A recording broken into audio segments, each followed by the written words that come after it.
गम न कर हम सफर नहीं वाजिद,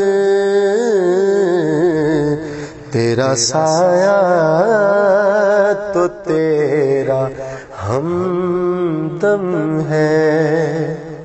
अच्छा, एक तो मैं 15 के नशे तरीके की इजाज़त देता हूँ और एक तरीके कार समझाता हूँ, आप वो करना, इंशाल्लाह ताला सारी ज़िंदगी दुआएं दोगे। किस लिए? रिस्क में खैर बरकत के लिए और कर्ज उतारने के लिए कि हम 15 के नशे के जरिए कैसे वो अमल करेंगे। और ये एक ही दिन का अमल है बस, और एक ही दिन करना है आपने ये अमल। जिन लोगों के घर से पैसे गायब हो जाते हैं, चोरी हो जाती है, आई बस समझ, उनके लिए भी बहुत अच्छी चीज़ है ये। अच्छा, करना ये है आपने कि आपने जो पैसे होते हैं ना, उसकी गड्डी ले लेना है, नहीं बिल्कुल न्यू, चाहे वो आप 10 रुपये की ले लें, 20 रुपये की ले लें, 50 रुपये की ले लें, 100 रुपये की ले लें या 500 रुपये की ले लें। आपने नई गड्डी लेनी है चांद शुरू होने से पहले, ठीक है। अच्छा, आपने जब चांद शुरू होने से पहले गड्डी ले आएंगे, ठीक है, और मगरिब के बाद चांद शुरू हो जाता है, चांद की पहली तारीख शुरू हो गई, कब के बाद? आपने मगरिब की नमाज़ पढ़ ली और आपने इस बात की तस्दीक कर ली कि चांद हो गया, पहली तारीख लग गई है, आपने उसी रात वाले उसी रात को, यानी कि पहली तारीख की जो शब होगी ना, उसी रात को आपने ये अमल करना है। आपने उसमें से गड्डी में से पहला नोट, जिसकी सीरियल नंबरों पे चल रही होती है, आई बात समझ में, उसका जो पहला नंबर लिखा होगा ना, आपने वो नोट ले लेना है। वो नोट आपके काम का है, आपने वो नोट ले लेना है। अच्छा, ये काम आपने बावजू होकर करना है, आपने वजू कर लेना है। अब मिसाल के तौर पे ये नोट है, ऐसे ही होता है ना नोट, ठीक है, यहाँ पे तस्वीर बनी होती है और यहाँ पे कुछ नहीं होता। जहाँ पे कुछ नहीं होता ना, आपने इस जगह पे ये नक्श बॉल पेन से या किसी भी पेन से बनाना है, लेकिन इसकी तरतीब है बनाने की, ठीक है। तरतीब क्या है? आपने ये खाने बना लेना है और ये 786 लिख देना है, ठीक है। अब आपने करना ये है, बावजूद आप हैं, ये नोट रखा हुआ आपके पास, पहली गड्डी का पहला नोट, ठीक है। आपने एक मरतबा सूरह कुरैश पढ़ना है, ठीक है। आपने सूरह कुरैश पढ़ी और ये एक लिख दिया, ऐसा ही है ना। फिर आपने 2 मरतबा सूरह कुरैश पढ़ी और इस पर 2 लिख दिया और आपने फूंक मार दिया नोट पे। आपने 3 दफ़ा सूरह कुरैश पढ़ी और 3 दफ़ा इस पर दम कर लिया। फिर 4 दफ़ा सूरह कुरैश पढ़ी, 4 दफ़ा, 5 दफ़ा सूरह कुरैश पढ़ी, 5 दफ़ा, 6 दफ़ा सूरह कुरैश पढ़ी, 6 दफ़ा, 7 दफ़ा सूरह कुरैश पढ़ी, 7 दफ़ा, 8 दफ़ा सूरह कुरैश पढ़ी, 8 दफ़ा, 9 दफ़ा सूरह कुरैश पढ़ी, 9 दफ़ा, इस पर दम कर देना आपने। आई बात समझ में? अब ये नक्श आपका हो गया तैयार। अब आपने 786 मरतबा सूरह कुरैश पढ़नी है। कितनी मरतबा पढ़नी है? 786 मरतबा सूरह,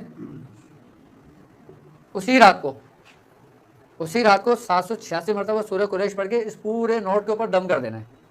यानी कि 786 की तादाद भी आपकी सूरह कुरैश में पूरी हो गई और नश के अंदर जो 1 से लेकर 9 तक अदद जो है ना, वो भी सूरह कुरैश पूरी हो गई। इसके अंदर आपने सूरह कुरैश कितनी पढ़ी है? 45 मरतबा, और 786 मरतबा आपने सूरह कुरैश पढ़ लिया आपने। आई बस समझ में? अब आपने करना ये तैयार हो गया ना, आपने इसकी प्लास्टिक कोटिंग करवा लेनी है। इसको खर्च नहीं करना, इसकी प्लास्टिक कोटिंग करवा के आप इसको उस जगह रख दें जहाँ पे आप अपने घर के अंदर पैसे रखते हैं या जेवरात रखते हैं या कुछ भी कीमती चीज़ रखते हैं। इस नश की बरकत से जहाँ पे ये नोट मौजूद होगा, नश लिखा हुआ, इस पर मेहनत की हुई, कभी वो दराज खाली नहीं होगी और कभी उस जगह से एक रत्ती बराबर भी कोई चीज़ चोरी नहीं होगी। अगर चोर घर में आ भी जाएगा ना, तो इस पे नजर नहीं पड़ेगी उसके इन सामान पे। ये 45 के नशे सिर्फ एक तरीका बताया मैंने, कितना सही और तासीर तरीका है ये।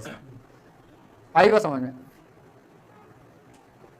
इससे जो कर्ज की, जिन लोगों जो कर्जदार होते हैं ना, अब एक तनख्वाहदार शख्स है, वो बेचारा क्या पैसे जमा करेगा? अब मिसाल के तौर पे उसको 10,000 रुपये तनख्वाह मिली, उसने ये करना है कि 100 रुपये निकालना है और इस तराजू में घर के अंदर अलमारी में या दराज के अंदर रख देना है। आई बात समझ में? और ये नक्श डालते रखना। वो शख्स कभी घर में उसके मुफलिसी नहीं आएगी, ये उसकी बरकत है। 10,000 रुपये कमाने वाला भी खुशहाल रहेगा और 10 लाख रुपए कमाने वाला भी खुशहाल रहेगा। और रिस्क में खैर बरकत के लिए ये मेरा ज़ाती तजर्बा है कि मैंने इससे अच्छा सरियो तासीर अमल नहीं देखा। एक ही नोट पे होगा। अच्छा, बाकी कड़ी का क्या करना है आपने? आपने 10 वाली कड़ी ली, फिर आपने इसके 3 हिस्से कर लेना है। कितने? गिनना नहीं है, इसके 3 हिस्से कर लेना है। एक हिस्सा आपने अल्लाह की राह में खर्च कर देना है, गिन के नहीं करना, ऐसे ही कर देना। आई बात समझ में? और दूसरा हिस्सा आपने अपने अजीज़ और कारिब पे खर्च कर देना है, दोस्तों में, ठीक है। और तीसरा हिस्सा इसका अपने बीवी बच्चों पे खर्च कर देना। ये तरीका बुजुर्गों ने क्यों बताया कि पहला हिस्सा अल्लाह की राह में खर्च करना है, दूसरा अपने रिश्तेदारों अजीज़ और कारिब में खर्च करना है, और तीसरा हिस्सा अपने बीवी बच्चों पर खर्च करना है। क्योंकि नबी करीम सल्लल्लाहु अलैहि वसल्लम की हदीस है, आपने फरमाया कि वो दिनार सबसे बेहतरीन है, सबसे अच्छा है। और आपने फरमाया कि 3 किस्म के दिनार हैं। एक वो जो अल्लाह की राह में खर्च हो, एक वो जो आपने अपने दोस्तों यारों अपने रिश्तेदारों पर खर्च किया हो, और एक दिनार वो जो आपने अपने बीवी बच्चों पर खर्च किया। फिर आपने फरमाया कसम उस रब की कि जिसके कब्ज़े में मोहम्मद की जान है, सबसे बेहतरीन और सबसे आला दिनार वो है जो तुमने अपने बीवी बच्चों पर खर्च किया। बीवी बच्चों पर खर्च करना भी इबादत है।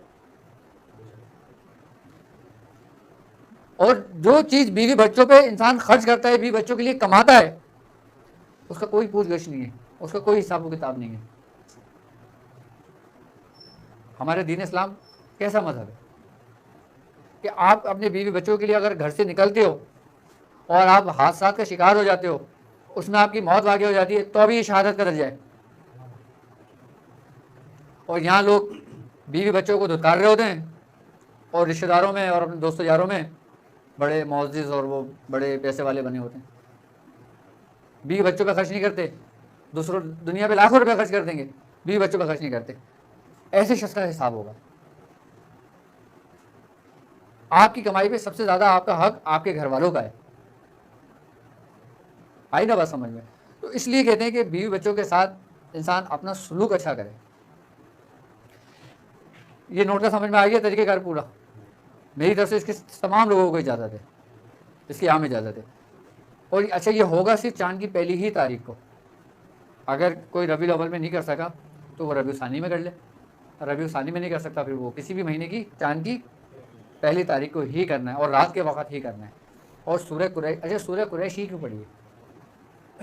सूरह कुरैश ही क्यों बताई जाती है?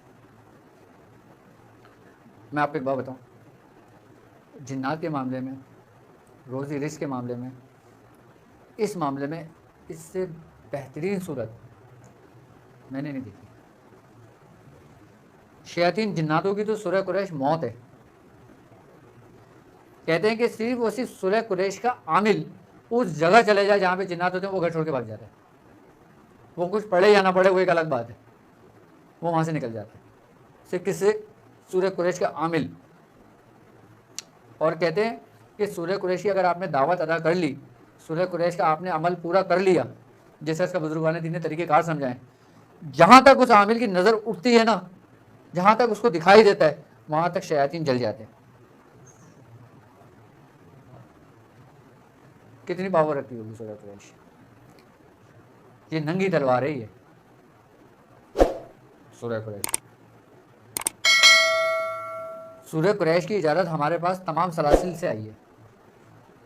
इसकी एक सबसे बड़ी इजाज़त हिंदुस्तान में वो मियाँ हुज़ूर कहाँ का बताते हैं वाक़या, शायद वो बुलंदशहर में एक हाफिज़ नाबीना थे। आप नाबीना बुज़ुर्ग थे, आपको दिखाई नहीं देता था। हमारे जो दादा थे ना, यानी कि हमारे वालिद के वालिद फैज़ अहमद बेग, आप हमारा जो शहर है ना हिंदुस्तान का, हमारे जो दादा हिजरत करके आए थे वो बुलंदशहर से आए थे। बुलंदशहर में उत्तरकोट एक जगह का नाम है, वहाँ के वो रहने वाले थे। तो बुलंदशहर के रहने वाले उन हाफिज़ नाबीना को जानते होंगे। आप सूरह कुरैश के आमिल थे, आपने सूरह कुरैश की दावत दी हुई थी, आप नाबीना थे, लेकिन वो अपनी बातिनी आँख से चलते थे, फिरते थे, उठते थे, बैठते थे, सबको सबके हुलिये बताया करते थे, सबको बताया करते थे लोग, क्योंकि वहाँ पे ज़िंदा करामत थी हाफिज़ नाबीना की। हमारे दादा को उनसे भी फैज़ था और सूरह कुरैशी उन्होंने बाकायदा तौर पे इजाज़त दी थी। कहते हैं कि इसमें बुलंदशहर के अंदर अगर किसी लड़की के ऊपर या लड़के के ऊपर कोई जिन्नात शैतान आ जाया करता था ना, तो सिर्फ ये कहा करता था कि हाफिज़ नाबीना ने सलाम भेजा, वो उस लड़की के जिस्म छोड़ के भाग जाया करता था। ये भी 100 साल पुरानी बात है, 100 सवा साल 150 साल पुरानी बात है, 150 साल हुए होंगे इस बात को। तो जिन्नात वो शैतान वो जिस्म छोड़ जाया करता था। तो सूरह कुरैश बड़ी कमाल की सूरत है और इसके जो मौकलान है ना वो रहम नहीं करते। वो समझ लें ऐसा है कि जैसे आग के लिए पानी। सूरह कुरैश का भी नक्श लिखा जाता है। अभी हमारी रियासत किस पे है? 15 के नक्श पे। तो ये तरीक़ेकार मैंने 15 के नक्श का इसीलिए समझाया। आ गई होगी बात समझ में, ठीक है। ठीक।